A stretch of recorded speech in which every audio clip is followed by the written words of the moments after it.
ជំរាបសួរបាទការរៀបចំសម្រាប់បុណ្យចូលឆ្នាំខ្មែរគឺហៅថាសង្ក្រាន្តឆ្នាំថ្មីសម្រាប់វត្តបំមនគឺសន្មតថារៀបចំបានសពគ្រប់ហើយបាទការសាក់លបងនៃភ្លើងពណ៌បានតហើយក៏បណ្ឌិតគ្រប់សពអស់ហើយដែរការរៀបចំតុបតែងមានទាំងផ្លែត្នោតផ្លែដូងមានទាំងរទេះសម្រាប់សាក់ផ្លែឈើទាំងនោះទៀតហើយទឹកភាពនោះកាន់តែស្រស់ត្រកាល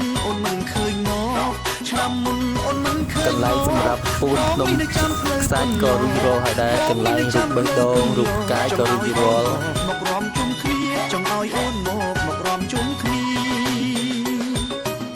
ម្លឹកក៏បងថាចង់ស្រុកព្រលឹងអូនខ្វល់ប៉ុន្តែឆ្នាំមុនអូនមិនបានជួបពីមុនតែដល់ឆ្នាំការសាកល្បងភ្ជាប់និងពិនិត្យមើលលើងពណ៌តើរួចរាល់ហើយនៅប៉ុន្តែសម្រាប់ហើយរួចរាល់ហើយបងមកហាត់រំចង្វាក់ប្រពៃណីខ្មែរយើង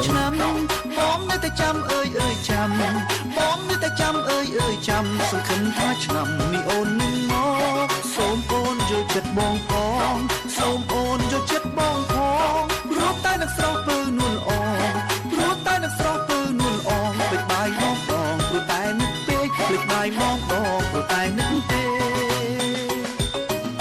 អូនយកចិត្តបងយកអស់ពីតែដងមិនទេស្នេហ៍ស្នងអូនទៅនឹកកល្យានទំហំចិត្តអូនហើយចាប់ពីយប់ថ្ងៃទី12ខែ4នេះទៅគឺមានការលេងល្បែងជាប្រៃមានទាញព្រាត់វាយក្អមជាដើ